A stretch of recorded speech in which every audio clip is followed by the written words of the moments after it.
Donc je vais reprendre le cours qui sera maintenant le cours 4. On va garder le même schéma puisqu'on va terminer de le rendre tout à fait illisible. Hein. Nous avons défini une petite installation avec 3 usages. Une seule chaudière, on a vraiment voulu simplifier les choses. On a compris comment une partie des condensats sont recyclés, se mélangent à l'eau traitée. Comment l'apport d'énergie par la combustion permet de vaporiser la masse d'eau que vous avez introduite dans la chaudière. Comment cette vaporisation se fait entre un moment où il y a 100% d'eau liquide, vous voyez, et un moment où il y a 100% de vapeur, qui est un état gazeux de la matière. On a distingué entre la vapeur saturée, sèche, qui sort de la chaudière. Éventuellement, la vapeur qui commence à perdre un peu d'énergie, elle va avoir un peu de brouillard à l'intérieur, donc on va parler de titre de vapeur. Vous voyez, on va dire que cette vapeur n'est pas de la vapeur aussi énergétique. Vous voyez, c'est plus de l'eau que la vapeur saturée sèche. C'est pour ça qu'on met des purgeurs aussi sur le réseau saturé, de vapeur saturée. Il y a des purgeurs qui sont installés sur le réseau lui-même. On a expliqué qu'on pouvait avoir aussi de la vapeur surchauffée. C'est quand, après avoir vaporisé la dernière gouttelette d'eau, on continue à apporter de la chaleur, donc à donner de l'entropie. Vous voyez, on se déplace par là, on fournit de la chaleur, ça augmente l'entropie et la température, et cette vapeur devient ce qu'on appelle de la vapeur surchauffée, qui se mesure un peu différemment. Pour la vapeur surchauffée, il faudrait rajouter un capteur de pression, comme on fait pour l'air comprimé. La vapeur surchauffée, c'est un gaz, voilà, c'est plus, ça se mesure comme l'air comprimé ou le gaz naturel, avec une correction pression et température. Alors, on a vu tout ça. À quoi servent toutes ces mesures et quel est le type de résultat que nous trouvons, nous, habituellement, quand nous étudions un peu avec les clients une installation de vapeur. Alors, le premier point, c'est que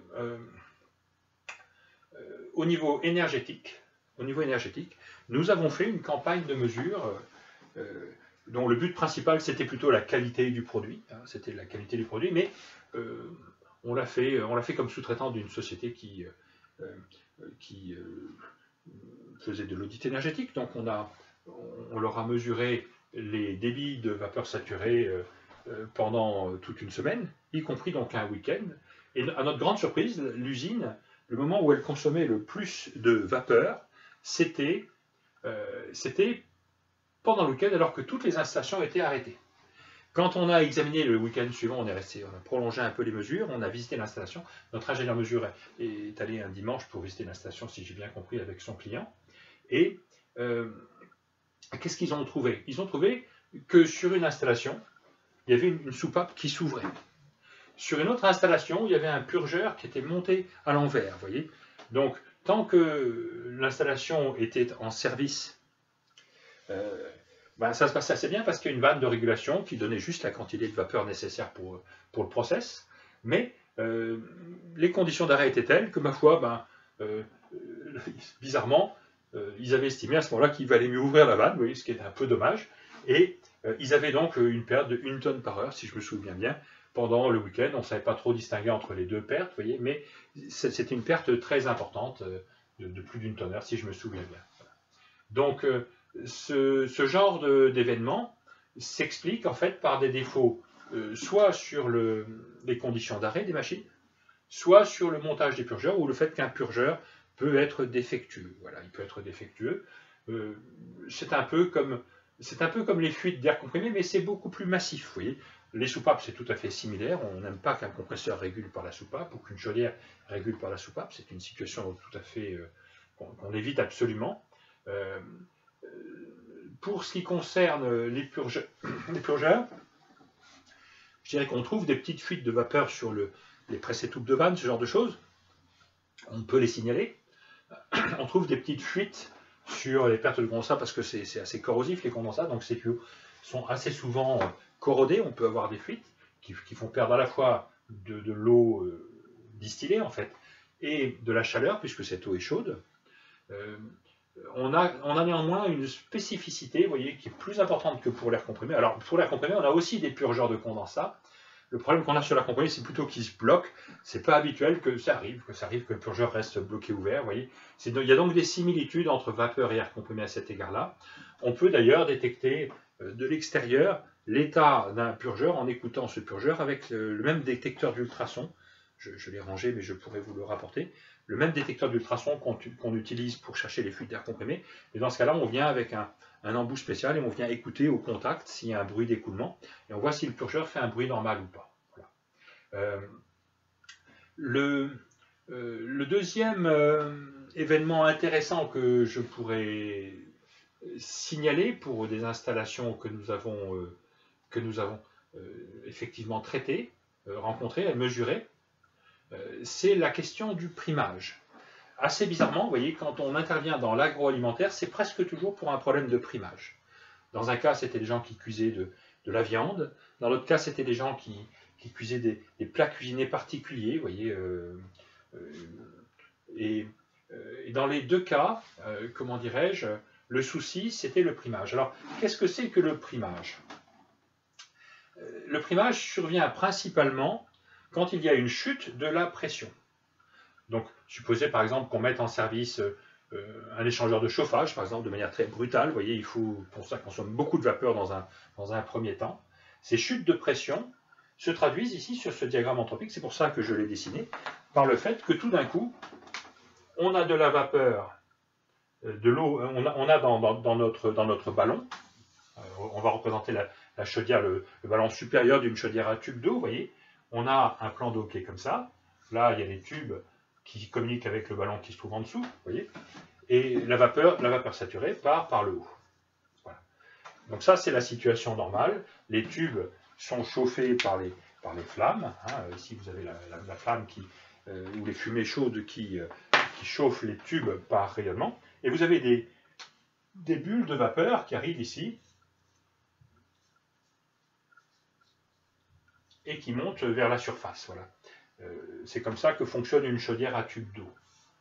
Alors que se passe-t-il quand tout d'un coup la pression chute parce que quelqu'un fait un prélèvement de vapeur beaucoup trop brutal, voilà, par rapport au volume disponible du réseau et de la chaudière. Ce qui se passe, c'est qu'il y a une baisse de pression, et donc on va se retrouver par exemple à un niveau plus bas de pression, ce qui provoque en fait le niveau plus bas de pression, c'est un niveau où, comment dirais-je, l'énergie fournie en kilojoules par kilogramme d'eau est plus basse, hein, que celle qu'on avait atteinte déjà. Voyez. Donc, vous aviez déjà fourni pas mal d'énergie à votre kilogramme d'eau, tout d'un coup, on se trouve à un endroit où il y a plus d'énergie que ce qu'il faudrait. Qu'est-ce qui se produit? Cette énergie supplémentaire va se transformer va accélérer le phénomène de vaporisation. Donc, au moment où la pression chute, vous allez tout d'un coup voir apparaître dans la masse d'eau qui est ici, et peut-être dans la masse d'eau qui se trouve dans le réservoir inférieur, beaucoup de grosses bulles de vapeur qui vont être dans l'eau. La conclusion, c'est qu'au moment où vous avez une forte demande, une pointe de consommation très importante, et où normalement on devrait s'attendre à ce qu'on rajoute plus d'eau, vous voyez, pour compenser cette situation, l'augmentation de la masse volumique, du volume de gaz, fait que le niveau dans la chaudière va monter. Vous voyez, le niveau de la chaudière va monter parce que tout d'un coup, une partie de la masse d'eau est vaporisée du fait d'un excès d'énergie. Hein. Il y a une énergie plus forte qui a été fournie à la vapeur, à l'eau. Hein. Cette eau est dans un état où elle ne peut pas rester à ce niveau d'énergie parce que c'est comme de l'eau surchauffée qu'on met à l'atmosphère, elle s'évapore instantanément. Voilà. Donc ce qui se passe, c'est qu'au moment où vous avez un besoin en fait d'injecter de l'eau additionnelle, paradoxalement, le niveau monte dans la chaudière. Voyez, donc la pompe ne démarre pas. C'est assez curieux, vous voyez, alors que dans l'air comprimé, qui est un fluide facile à comprendre, vous voyez, quand la pression chute, le compresseur démarre. Et bien là, quand la pression chute, la pompe alimentaire de la chaudière, qui est située ici, ne démarre pas. Elle a tendance, au contraire, à s'arrêter encore plus s'il est arrêté. Vous voyez, elle va même s'arrêter s'il était en train de fonctionner, parce que tout d'un coup, on dépasse le niveau. Donc le premier souci, c'est que votre chaudière risque de manquer d'eau. Alors ça, c'est très embêtant. Et donc, il y a certaines régulations qui sont capables de comprendre que quand le niveau monte dans la chaudière, eh ben, on s'en fiche, on remet de l'eau, malgré le fait que le niveau est déjà haut. Vous voyez, parce qu'on sait que c'est plus de l'eau, mais de la vapeur, qui est un mélange de vapeur et d'eau, et qu'on va manquer d'eau. Donc, on a certains modes de régulation qui anticipent le fait que, après avoir fait cette espèce de bouillonnement, vous voyez, un peu comme une casserole de lait qui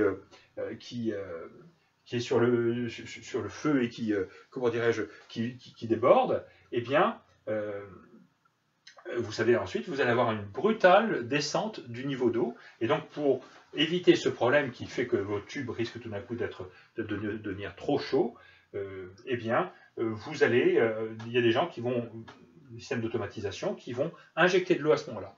Le deuxième problème que pose le primage, c'est qu'à un moment donné, ben ici, ça va déborder. Ça va déborder, et vous avez des paquets d'eau et de vapeur, mais il y a des quantités importantes, des dizaines de kilos d'eau liquide, qui vont partir dans le réseau de distribution à une vitesse qui est de l'ordre de 20-30 mètres par seconde. Vous voyez, souvent ça va même plus vite que ça, puisque c'est un moment où il y a un fort appel de débit. Hein. Et cette eau liquide va présenter des inconvénients au moins pour deux systèmes qui sont importants. Vous voyez, premièrement, si vous fabriquez ici un produit alimentaire, par contact direct avec la vapeur, vous vous attendez à avoir de la vapeur à l'état de vapeur saturée, c'est-à-dire de la vapeur gazeuse. Vous voyez, ce que vous récupérez quand vous... Donc la vapeur gazeuse, vous voyez, c'est la situation normale d'une chaudière, où pratiquement la vapeur ne contient que de très très petites quantités d'eau, en fait pas du tout, vous voyez, provenant de la chaudière.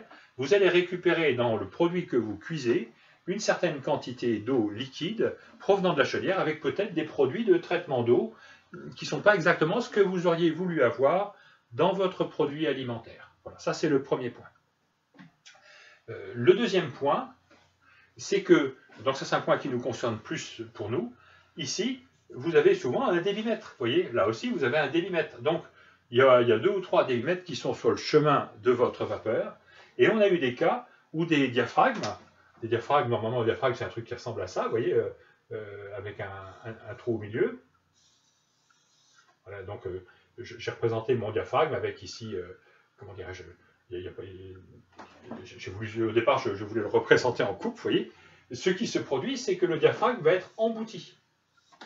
Et votre diaphragme va ressembler à un chapeau chinois. Et donc, il y a toujours un orifice, vous voyez, mais ça va ressembler, en fait, le diaphragme va prendre un peu la forme d'une tuyère, au point que je pense que c'est la seule raison d'être des tuyères. On met des tuyères, apparemment, quand on veut que ça résiste à des paquets d'eau, vous voyez, parce que le diaphragme, lui, ne résiste pas, il va être déformé. Alors, comment on va mesurer votre diaphragme après déformation? On peut penser qu'il ne mesure pas tout à fait de la même manière que quand il avait sa forme initiale. En tout cas, on n'est pas sûr, vous voyez. Si c'est une micro-turbine à insertion que vous allez mettre en place, il y a un délicat petite turbine qui est sur des paliers. Vous voyez, c'est un produit de précision. Dès que vous lui mettez un gros paquet d'eau, vous détruisez votre turbine et ça vous coûte tout de suite 1000 $ à changer, vous voyez. C'est un peu embêtant. Donc ces paquets d'eau peuvent poser des soucis à l'instrumentation de mesure de débit et à certains éléments du process lui-même. Voilà. C'est la raison pour laquelle on fait très attention à éviter ce phénomène. Et ça s'évite comment? Peut-être en ouvrant de manière beaucoup plus progressive certaines vannes, vous voyez, en faisant des mises en pression plus lentes, si c'est possible. Sinon, en ayant des réserves, des sortes d'accumulateurs, vous voyez, pour qu'il y ait une très forte inertie sur votre réseau.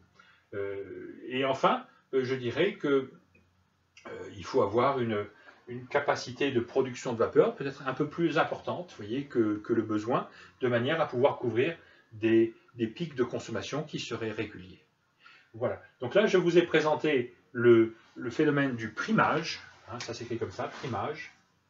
C'est le nom français pour ce truc, ce phénomène, Quelquefois, le primage est accentué par la qualité du traitement d'eau, mais principalement, le primage est dû à des pointes de consommation. Merci beaucoup et à tout à l'heure pour la suite.